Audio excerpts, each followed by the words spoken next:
Yo, RX back with another breakdown of UFC Vegas 53 Font and Vera.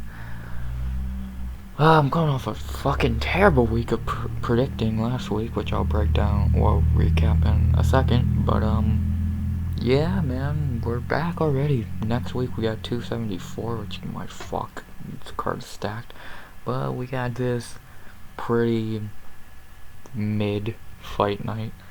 Yeah. Very meh fight night to talk about, but we're gonna talk about it right now. But yeah.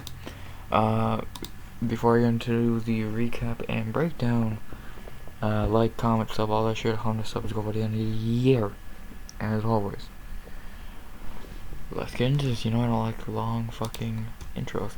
So to recap on Andrade and Lemos real quick, Jackson and Barry just did not know how to use his weapons right.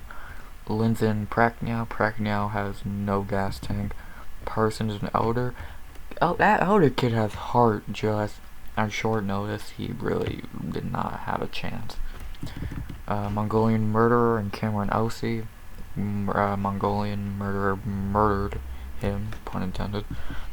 Pedro and Ike Villanueva leg kicks led to a nasty uppercut. And Kondosco and Grant, really good fight. And interesting stoppage, but Kondosco looked like he was gonna take the fight either way. Main card, Beryu and Wright. Wright just sucks. Jourdain and Venata. Wow, Jourdain's good. Getting better, scary. Barber and De La Rosa. Barber literally just held her against the cage for 2 rounds. Puelles and Guida just got caught, man. How much more to say? And Andrade and Lemos.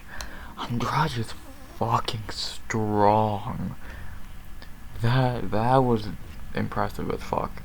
That was impressive as fuck. Picks wise, I went 4 of 12, or no, 4 of 11, 0 perfect, and 215 points. Did terrible. I only got Jourdain, Kondosco, Pedro, and Mongolian Murderer right. Besides that, I did shitty, but let's hope we can bounce back. This week was a good night of predicting. Where we had 12 fights. So one more extra fight I can get wrong.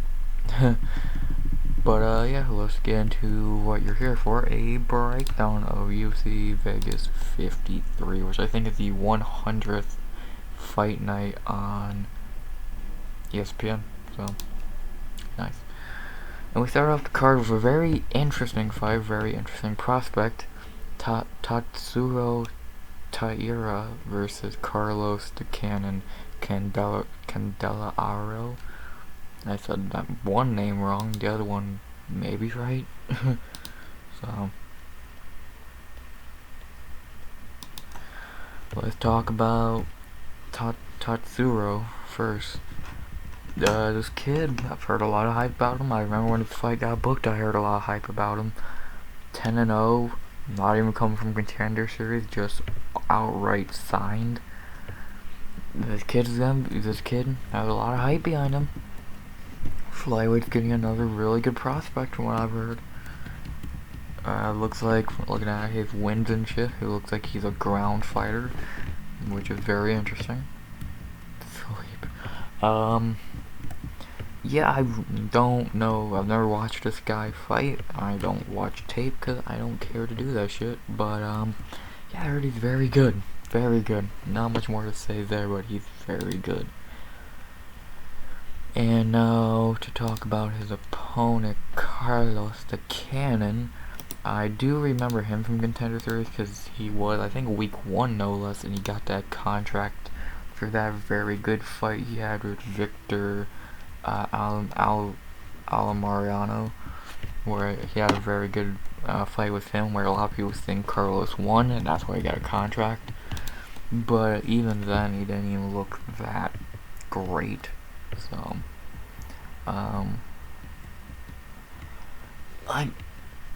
let's be honest, this fight is just set up for uh, Tatsuro to win. Like, if we're being honest with ourselves, this fight's just up for him to win.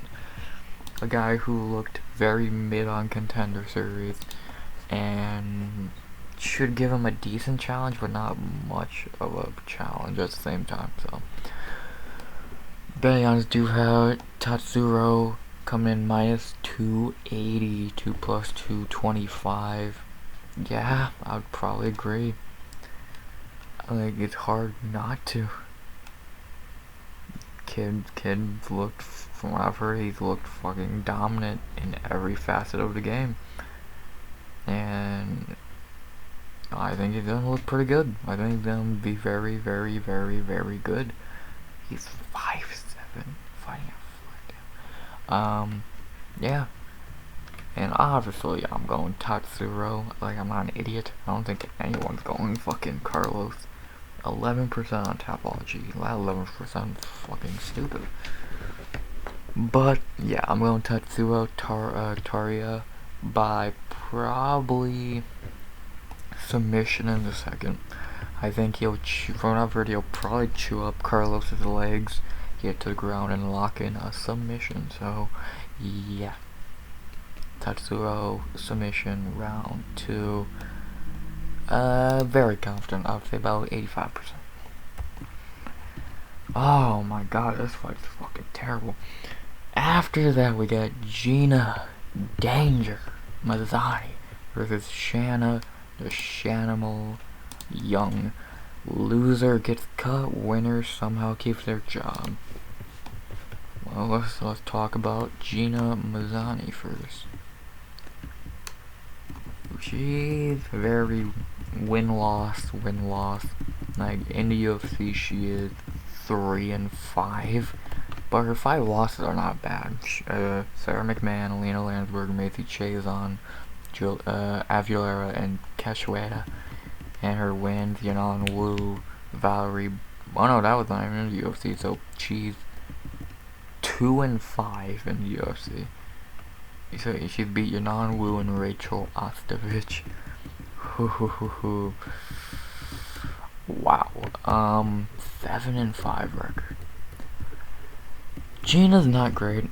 She is the wife of Tim Elliott, but she has not half the skill of Tim.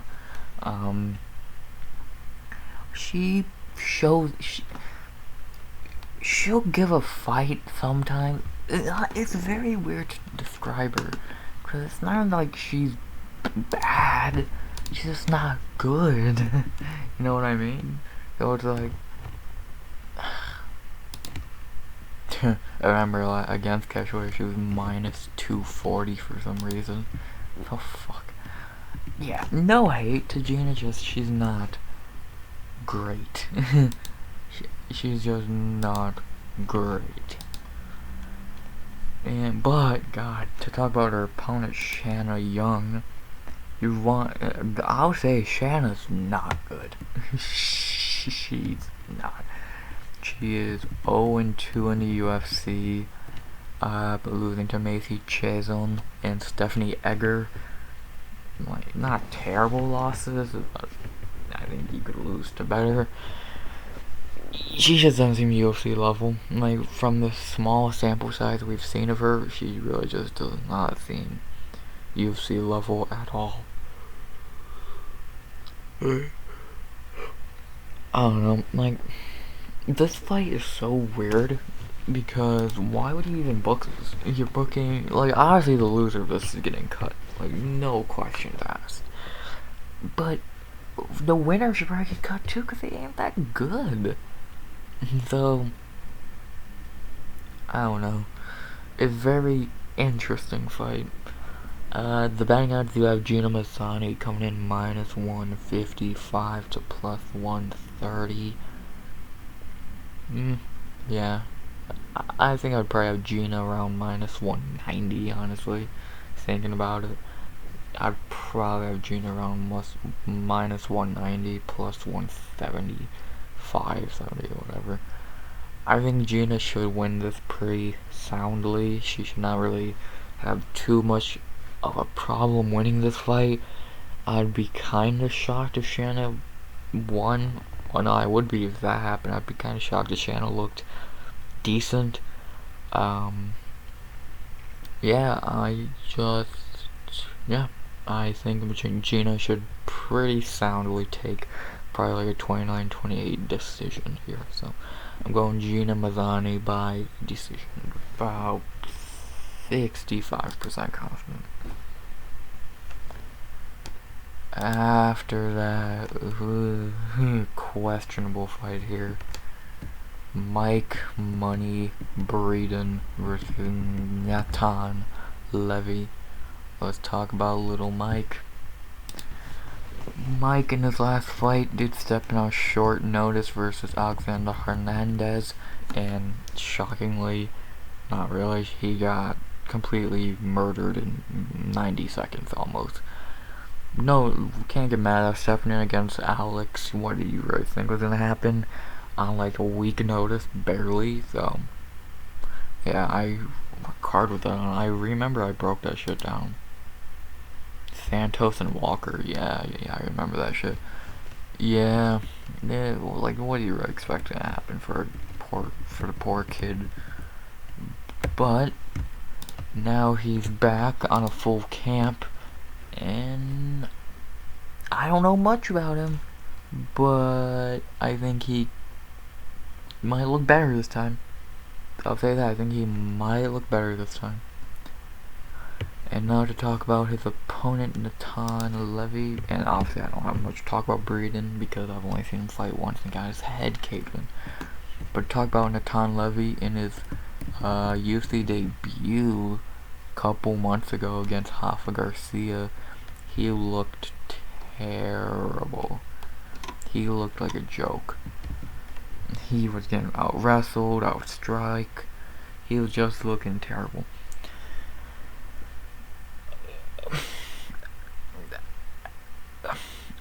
Like Rafa Garcia, and I get it. Rafa Garcia is a super weird fighter. He's 1 week, one card he looks terrible. The next week he's giving Nasrat Haqparast a fight. Like it's so weird, but dude, I don't know. Like, goddamn, very sorry about that. And yeah, like Natan was was like a favorite. A lot of people said he should have won easily, and he gets fucking dominated. It's like, what the fuck, dude? Rafa Garcia? Ugh. So keep that in the back of your mind. Depending on the oh god, they fell for a trap again. Have Natan Levy minus 225 to plus 180. What? Excuse me? No. Honestly, I guess I would have Natan the favorite, but like minus 120, 125 at most, and even that's being very, very generous. I don't think it's that good for like. I have a lot more faith in Breeden than I would ever have in Natan Levy. Yeah. With that being said, I'm going with my first underdog of the night, and it's a big one. I'm going Mike Breeden here. I think he can take it. I don't know how. I think he's gonna take it. So, sorry about that. I'm going Mike Breeden by decision. About 45% confident. I think it could happen. I think it easily could happen. So, yeah, underdog season. What were we, about 15 minutes in? Nice. After that, interesting fight. Johan White Lion Essie versus Gabe Gifted Green. Let's talk about Johan. Johan is coming off the Contender Series, if I'm correct. Yes, first round knockout of Justin Berlinson. I vaguely remember that. very vaguely I remember that knockout and fight, but yeah, I really can't speak too much on Johan. You can tell on this card a lot of newer fighters, like Breeden, Chitora, Johan. A lot of the newer guys are on this card. This is a very heavy new guys card, at least prelim wise. You know, like 1, 2, 3, 4, 4 guys on the prelims making their fucking either debut on a full camp or debut period. So yeah, yeah, don't know much about Johan, but seems like he likes to get them knockouts. And I'll talk about Gifted Gabe.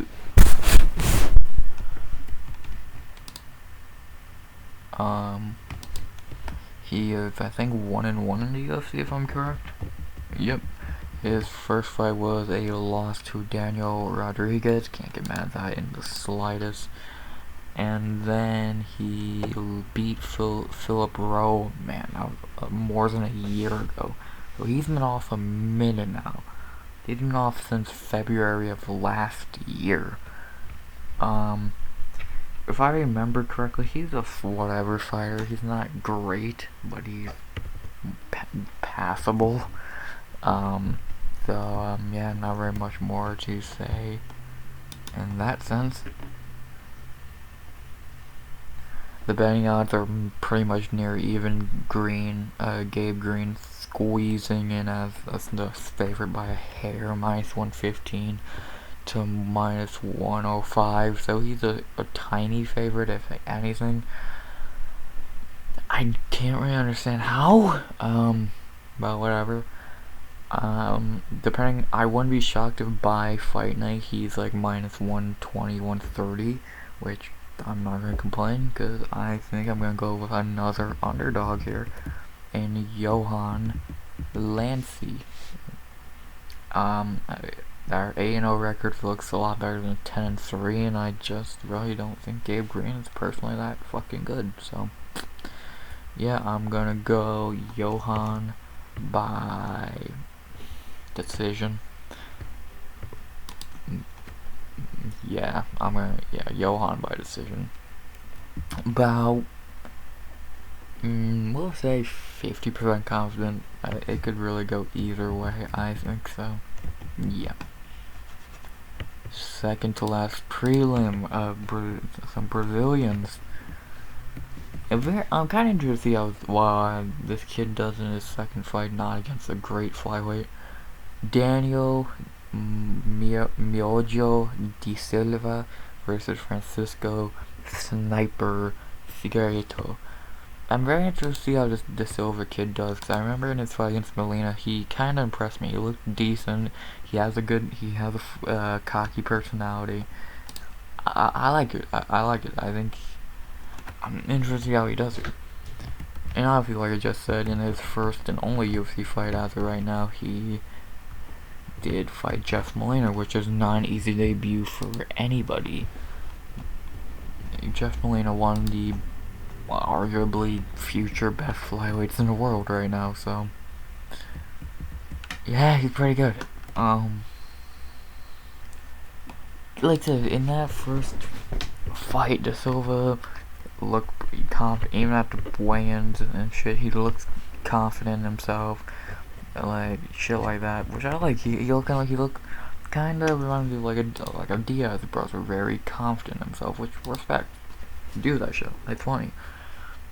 I think in this fight he might show off the skill he really couldn't, because he's fighting a deadly guy like Jeff Molina. So, and now let's talk about Figgy's a little shittier brother, and older. Yeah, he's older than Figgy, right?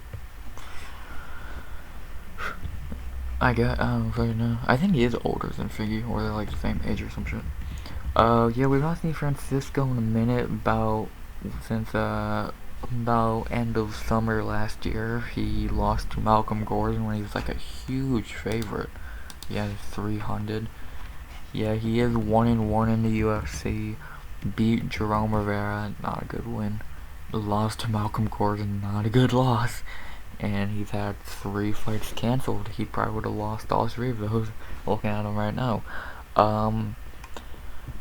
He's just not, he has a very bad gas tank, and he just really ain't that good. He just really ain't that great, especially compared, I kind of feel bad for him because he's always gonna, it's like Antonina to Valentina, they're always going to be compared to their superior sibling, which I feel bad for them. They're not garbage fighters, you're just not your sibling, which, sorry about your damn luck, but how the cookie crumbled, and yeah, you're just not your sibling. But yeah, pretty much, if you can get Francisco out the first round, you're gonna start winning more.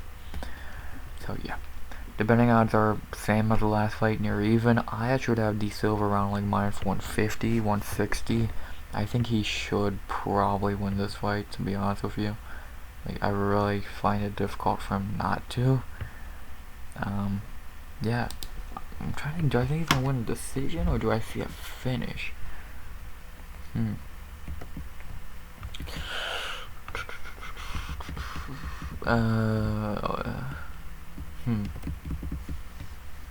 He's never won a fight by decision. Wait, are you kidding me? Oh, we don't know about, damn. That's interesting. That's very interesting.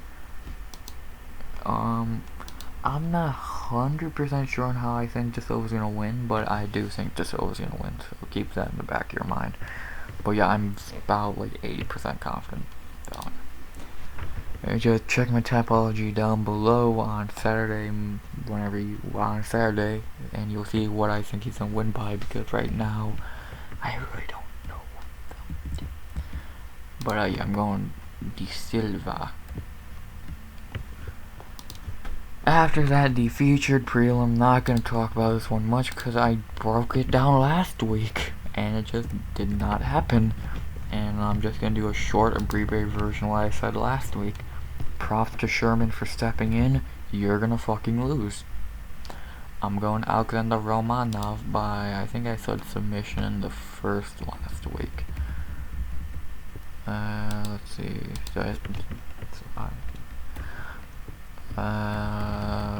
Yeah, Alexander Romanov submission in the first. Block of the night, and yeah, he should easily fucking win. Not much more to say. And yeah, that was the prelims. Very decent, very whatever prelims. It's no fucking great prelims, but it's prelims nonetheless. Like, to end it on Romanov and Sherman is not bad. Yeah, Tatsuro, Mazzani's might be interesting. Breeden, De Silva. So yeah, it's got some gems in there. But this main card is actually pretty like, I don't know, this card, the best way to describe this card is meh. Like, nah, it's here. Yeah, so yeah, and let's talk about this main card. And we start off with some middleweights. Some named middleweights. Gerald GM3 Mearshart versus Christoph Jotko. Let's talk about Khamzat's son. GM3, ever since Khamzat took his soul, he's won 3 straight against some, well, Toucans, and Muhammad Murkhanov just sucks. Seems like the guy rarely ran out of gas. Like, if you just look, like, if you look at the beginning of GM3's UFC run, you notice a pattern throughout it. If he's fighting a guy with any name value, he's gonna lose. Thiago Santos, Jack Hermanson, Kevin Holland, Eric Anders, Ian Heinisch, Khamzat Chimaev. His best win is Trevin fucking Giles. Like, come on, man. I know a lot of people are like, oh, he's looking good lately. Oh, dude, he's been looking really good lately. Yeah, against who? Against fucking who? Look at his record. He's beaten nobodies. He's beat fucking nobodies. Darren Wynn, Oscar Picota, fucking Ryan James. Like, who the fuck are half of these guys, man? Like, GMC's very good on the ground, but I don't know, I think he's just kind of overrated. He has a weak chin, very mess stand-up, and yeah, he can wrestle fine, but it's like, whatever. Whatever. Let's talk about Krzysztof Jotko.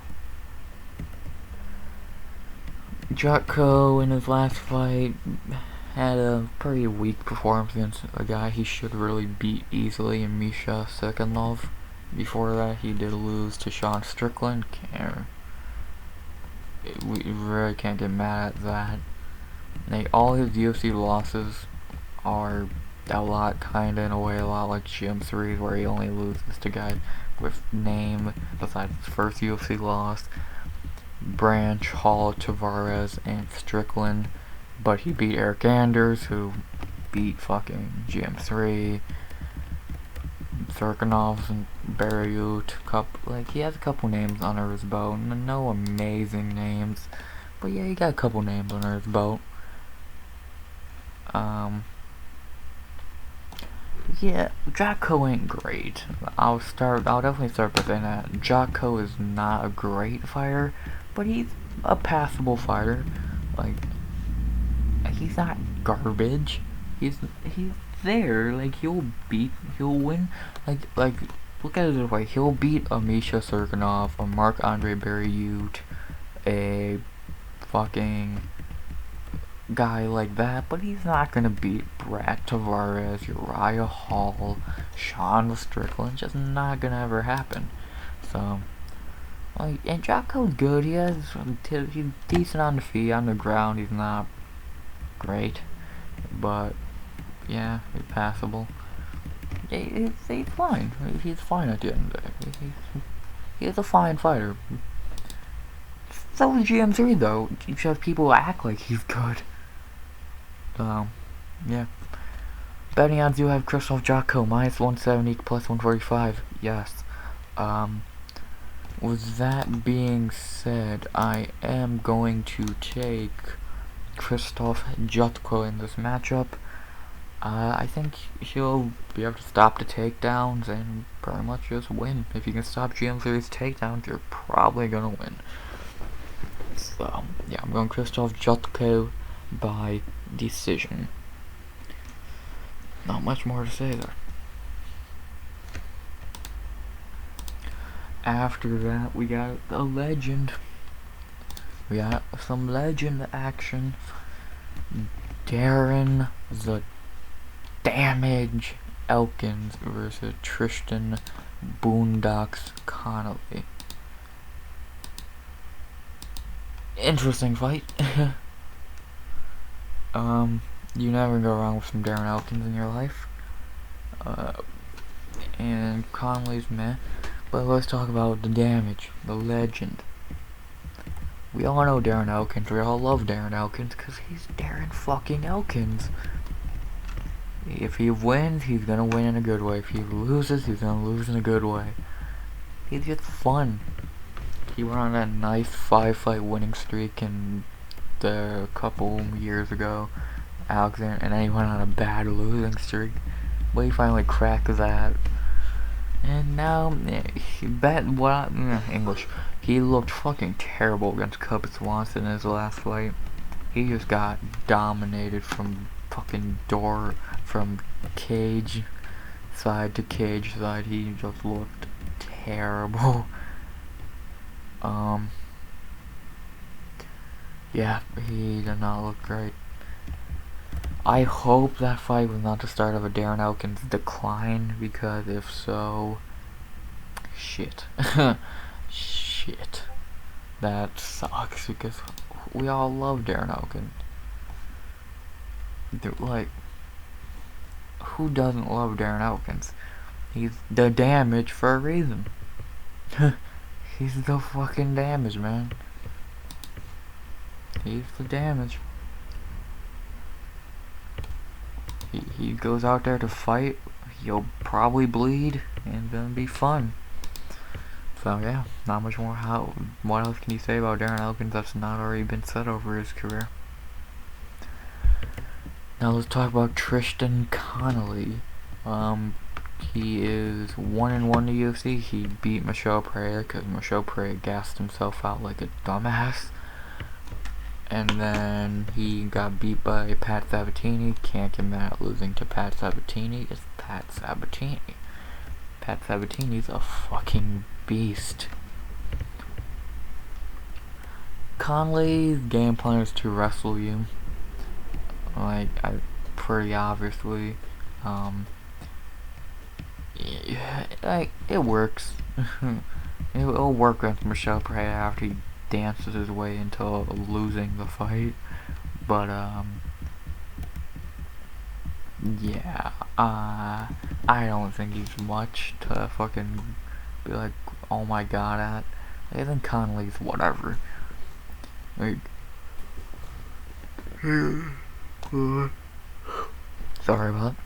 A lot of people were high on him after the Michel Pereira fight, but people, like, he gassed. Michel lost that fight to himself, for being honest, shit. But, yeah, I don't think much of Tristan Connolly. And neither do the betting odds with Darren Elkins coming in -140 to +115. I agree. I think Elkins is going to win this fight. I think he's just, mainly because he's just going to do everything Connolly does, but better. And he's going to stop everything Connolly tries to do. So, I think it's very, very, very simple. So, yeah.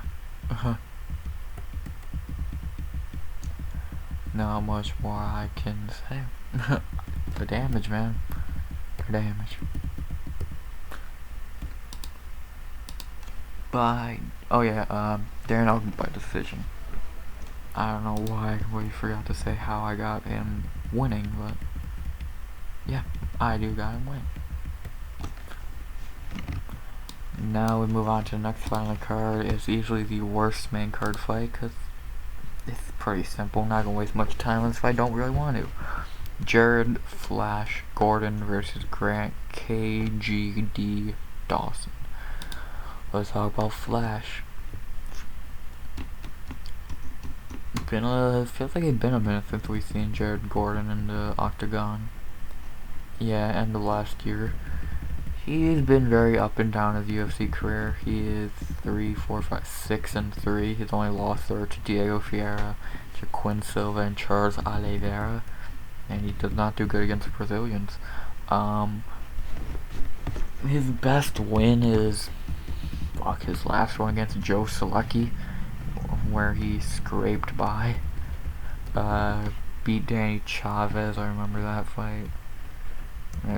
He's had a couple decent performances, but I don't think he's that great personally. And then talk about Grant Dawson.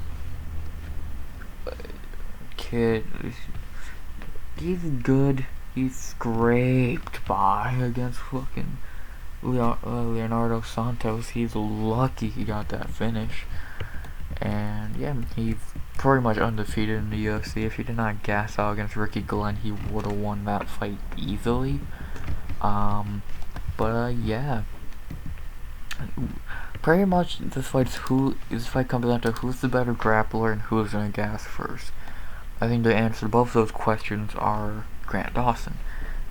So, I think Grant's the better fighter by far, and I think he will probably gas first, but what he's hoping for someone who's picking him is hoping by the time he does gas, it's the third round after he's up 2-0. So, don't get 10-8'd again. So.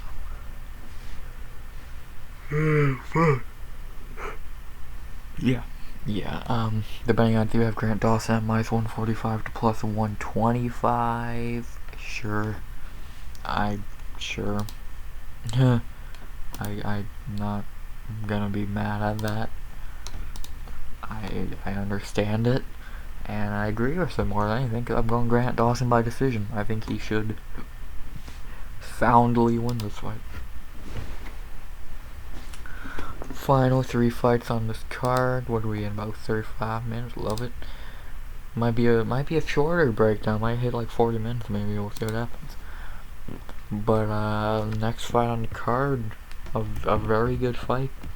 Andre Touchy Feely versus Joan Anderson to Tuirano Brito. Let's talk about Touchy.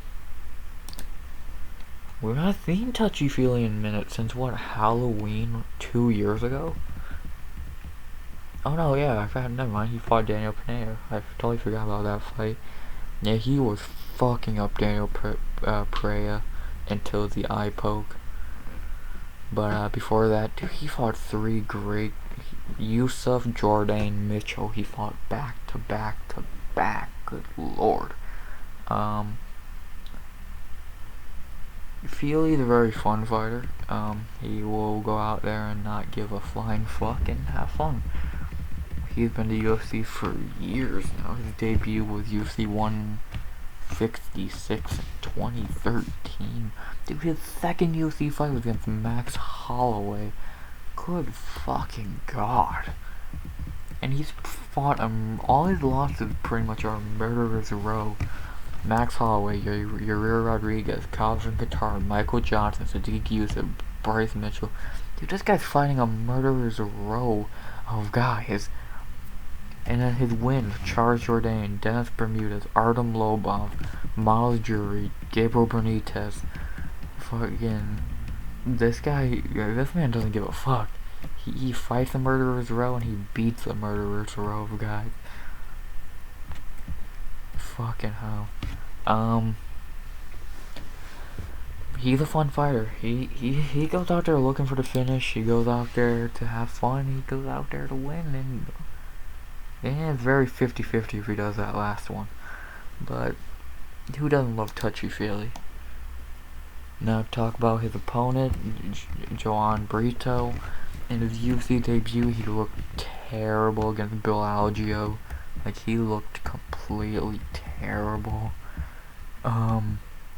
He looked gassed, kind of. He just didn't look great. Bill Algeo just fought geniusly. Like, honestly, Algeo just fought geniusly smart, and props to him for that. But I don't think Feely's gonna go easy on you if you look like shit again. I think Feely's gonna fuck Brito up badly. And with that being said, the betting odds you have Andre Feely -275. Yeah, I'm not mad at those odds. Saying about it, yeah. I think Feely should probably win this fight pretty easily, to be honest with you. And with that being said, how do I think Andre Feely's gonna win this fight?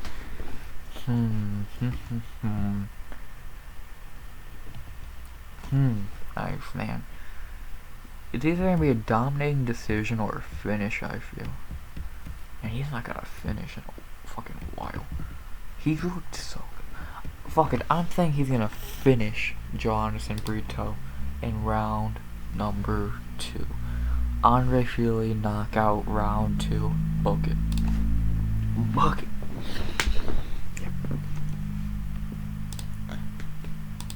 Time for the co-main. Some legend stepping in for... who the fuck pulled out? So our last week can step in. I forget who it was. Oh, Justin Taffa. Yes, I remember. But we got Jake, the prototype Collier, versus Andre, the Pitbull. Somehow he's still fighting Arlovsky. Let's talk about the prototype. Collier in his last fight looked great against Chase Sherman. Subbed him and won a fight. Ever since his heavyweight return, he's 2-2 in the UFC. Beat John Vellante and Chase Sherman. Lost to Carlos Felipe and Tom Aspinall. Can't get mad at that Aspinall loss. Collier is your your most atypical early 2010s heavyweight, like early, like 2000s through 2010s heavyweight. He's just big, fat, and can hit. He's like a Roy Nelson, etc., etc. He's just a big dude. And hell, the man fought at light heavyweight before, and just if he don't feel like cutting down anymore, I'm guessing. So yeah. He's whatever. He's not great, but he's not the worst fighter in the world. Not even the worst fighter in his division. And to talk about the legend, like I called Darren Elkins a legend, Arlovski's his own level of legend at this point. Man's about to be on a 4-fight winning streak after this car. Dude, in his last, think about this, in Andre Arlovski's last 6 fights, he's fucking 5-1. Probably gonna be 6-1 after this. His only loss was to Tom Aspinall. Good lord, man, what a legend. 43 years old at heavyweight, and he's about to be on a 4-fight winning streak and 6-1 in his last 7. Wow. Andre Arlovski is his own level of legend. I don't care what anyone says, he is his own level of legendary. Fucking insane, man. The betting odds do have Andre Arlovski minus 140, plus 115. I love that minus 140 line, and I'm not even gonna try. I guess I would have him a bigger favorite, but who cares? Arlovski's gonna win this. Collier's just gonna pray he can hit him good once. He's not gonna. So yeah, I'm going Andre Arlovski by decision. And now the main event of the evening. It's actually a very good fight, even for how much I dislike one of the guys in it. Rob Font versus Marlon Chito Vera. Let's talk about Robert. Rob Font in his last fight did get his hot streak pissed on by Jose Aldo in a performance that was very good on Jose's part. And I remember a lot of people were not picking Aldo that week. Why? That's beside the point. He was on a nice 4-fight winning streak leading up to that. Sergio Pettis, that one aged great. Ricky Simone, Marlon Moraes, and Cody Garbrandt. Yeah, Rob Font's been ever. It really was the Marlon fight that finally put him on the map, because if you look before the Marlon fight with Simone, Pettis, Almeida, De Silva, Schnell, he's beating some decent guys, and his only losses were Sunsao, Munoz, and Lineker. Lineker was still very good. Pedro Munoz is very good, and Sunsao was not complete dog shit yet. So his only losses were to very, very, very good guys. And his wins were against decent guys, like I said, Simone and Pettis. Dude, Sergio Pettis has turned out to be one of the best flyweights in the fucking world. And fucking Ricky Simone is fucking very decent. But it's like, damn. Yeah, Marlon and Cody ain't shit for wins, but still. And then, yeah, he did look very bad against Jose Aldo. Man cannot beat Brazilians. But, yeah. Font's fine. He had amazing jab. One top 3 best jabs in the UFC, if not number 1. He has decent power. Nice, he has decent kicks. He's all around pretty decent fighter. And to talk about his opponent, Marlon Vera, I'll put my bias aside for this one. I'm not in the mood. In his last fight against Frankie Edgar, he completely destroyed him. He had a good fight with David Grant, lost to Aldo, really beat Song Yadong, was on a nice 5-fight winning streak. Guido Canetti, Henri Yule, etc. Lost to Lineker as well. Lineker was a beast back then. Brad Pickett, Brian Keller. The man's been in the UFC forever, since 2014. I think we all know what we're getting with Cheeto at this point. Very, very, very good striking. Very underrated elbows. One of the best elbows in the UFC at present, and just an all-around pretty decent fighter. I I I respect Cheeto. I think he's a very good fighter. Um, he's good. His one biggest flaw, and it showed in the Aldo fight, his wrestling was terrible. His fucking wrestling's terrible. He literally got backpacked for 3 rounds by Jose Aldo, and he tried to call him out after. Dude, you got your ass handed to you. Like, the only way I see a dominant performance by one of these guys in this fight, and it goes the distance, if Rob Font goes for a wrestle-heavy game plan, which I just don't see him doing. So, like, this fight's gonna come down to many things. Who gasses first? Who has a game plan that is smarter? Whose striking is more crisp? Whose kicks are better? It's just gonna be an all-round chess match. And who do I think is gonna take it? Ooh, that's tough. The betting odds have Rob Font minus 135. No, I would have it even 115 apiece. I think this fight could legitimately go either way. And I think the way I think this fight's gonna go, I think Marlon Vera's gonna take it. I think the first round or so might be very bad for Cheeto. He might eat a lot of jabs, might get taken down. But I think in the later rounds, round 3, round 4, round 5, he's gonna start getting those elbows into Font's head, gonna start getting the blood leaking, gonna start kicking his legs, his body, gonna start punching him. I think he could finish him, but I think Marlon's gonna take a decision.